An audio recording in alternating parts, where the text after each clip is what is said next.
Hello, my name is Slava. I'm a statistician, associate research professor at the Center for Environmental Science. My colleague Matt Gray is a bivalve ecophysiologist. I'm glad to present our ongoing work on understanding the factors behind production crashes at oyster hatcheries. Hatchery production of larvae underpins oyster aquaculture, fisheries augmentation, and ecological restoration. For example, here in Chesapeake Bay, where our research center is located, despite highly skilled and experienced staff running hatcheries, they experience periods of poor performance. Aside from low production levels, our partner research hatchery and other facilities regularly experience periods of acute mortality, also known as crashes. But causes of crashes or production inefficiency mostly remain unknown. The most common approach to managing crashes is to simply flush bad water, clean tanks, and hope to refill tanks with good water so that production can resume.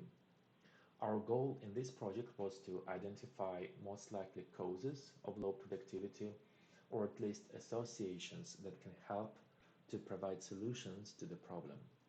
Such solutions could include forecasting of the production outcome to avoid crashes, or pinpointing and eliminating entirely the root causes of low productivity, if such interventions are possible. What was great about partnering with the Horn Point Research Hatchery is that they had a variety of data routinely recorded in digital format that were made available to us. Yes, many other hatcheries still have their data written on paper, inconsistently, or the data not recorded at all. The primary metric that we analyzed was the yield, which is the percentage of oyster eggs that became eyed oysters by the end of the production period. The first model we built was for the average yield. We also looked at the lower tail of the yield distribution using quantiles. The yield is a left-centered variable, meaning that when hatchery staff observe high mortality rates, they record yield as 0 and dump the brood without checking each and every oyster. Here is a piece of the cumulative distribution function saying that at least 15% of the data are centered. So we chose a quantile above that of 25% as the low yield quantile to look at. For comparative purposes, we also looked at a symmetrical upper quantile, which is the 75th percentile. The third response variable we explored was the categorical variable of the quadrant to which the output of the hatchery production corresponds. The quadrants are defined on this plot based on the observed medians of yield and production rate. The best is the first quadrant, which corresponds to high and fast yields. The second quadrant is a little bit worse because the production doesn't go as fast, and so on. The fourth quadrant corresponds to low and slow production. The hatchery shared with us data from 9 years, which we combined with environmental data on water quality parameters measured at a nearby water monitoring buoy. The 20 predictors covered all production stages. The sample size varied from 150 to 500 because of missing data.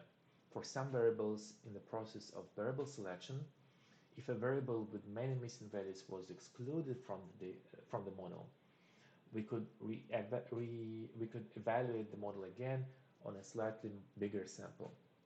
Of course, the sample size is not nearly as big as some other examples shared in this workshop, but so far, while production problems are really widespread, this is probably the best data set from a single hatchery countrywide. To model these 3 responses, we applied various random forest techniques for regression classification and quantile modeling. The analysis was done in R using these packages. We discovered that techniques for quantile random forest tuning, variable selection, and so on are not as developed and linked across the packages as those available for regression and classification. There remain some inconsistencies of how Quantile random forests are built and evaluated. We followed the approach of Mainshausen 2006, where it is just the classical random forest for which all values in terminal nodes are recorded, not just averages. We were able, however, to use our custom prediction function for specific quantiles and R1 metric for tuning the hyperparameters. R1 is a goodness of fit measure appropriate for L1 norm estimations, which is an analog for R squared. So we plugged these things into the card package that we use for cross-validations. Baruta algorithm was used for variable selection in the first two cases, but no such off-the-shelf algorithm was available for quantiles. So we used the GRF package to count how many times each variable was selected for splitting the data, and then built multinomial confidence intervals to check whether the selection proportions are significantly different from zero. For partial dependence plotting, random forest and plotma packages were used, but to get such plots for specific quantiles, I wrote a tiny package MML, which is currently available on GitHub. This is the modeling pipeline we applied. Tuning was done using repeated tenfold cross-validation.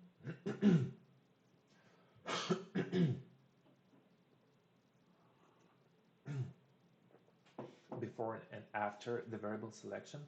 In most cases, the retuned parameters actually were the same as tuned, so the retuning process didn't play a big role.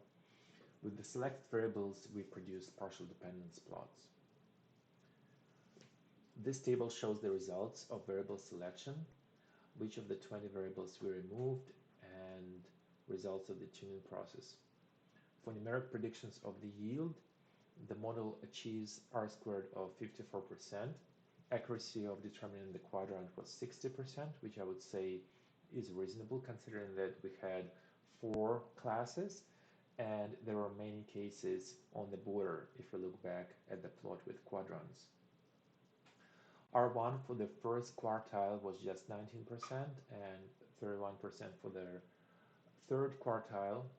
We need to explore more here, but the accuracy of predicting the lower quartile could be low, of course, due to censoring of the data, which could be exacerbated for certain combinations of covariates. Keeping in mind that performance of the models is reasonable, but of course not superior, we can look just at the general patterns using partial dependence plots, such as these. There is a negative relationship between yield and pH and temperature at which oysters are grown in the hatchery. Also, we see a sweet spot in salinity for achieving high yields. Strong relationships are also observed between yield and spawning variables such as fecundity, average shell height of females, and the nodal index. Some parts of the plots are driven by only few observations, such as the case of the river water, chlorophyll, and oxygen.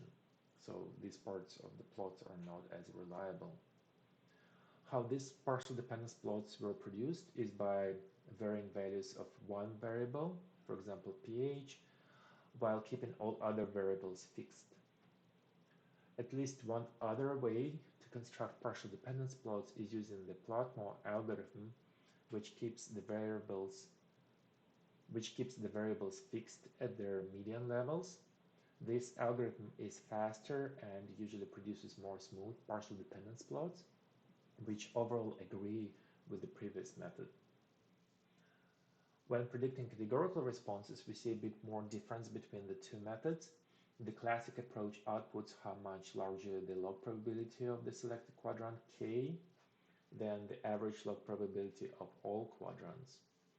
For example, we see that quality spawning variables again help the brood to appear in the best quadrant, number 1. A different view is given using the Plough approach when which outputs predicted classes. Particularly interesting are the interactions of variables shown here. For example, here is the percentage of survival to dehinge and salinity, and we see that there is a sweet spot where the brood will most likely end up in the quadrant 1, whereas in all other cases it can get to any other 3 quadrants.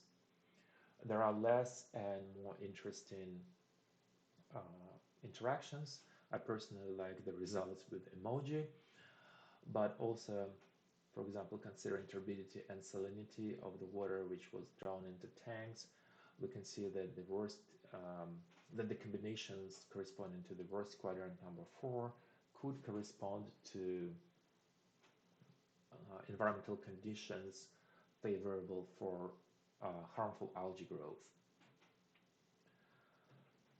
These are the results for our quantile approach. Looking at the single variables such as salinity here, we can judge that it was deemed by the model as more important for modeling the lower quartile than the upper third quartile, based on the higher range observed for the first quartile. When looking at a reverse effect is observed for turbidity, which was probably more important for modeling the third quartile. When looking at two-way interactions, which are also interesting, we see again the sweet spot between the interaction of percent survival to dehinge and salinity. Another interesting result is for the relationship of temperatures. On the vertical scale is the temperature at which the oysters are kept in the tank. Oysters prefer cooler water, so more yellow on the bottom. However, when we look at the horizontal scale, we might see the contradictory effect that yields are higher when the water is warmer.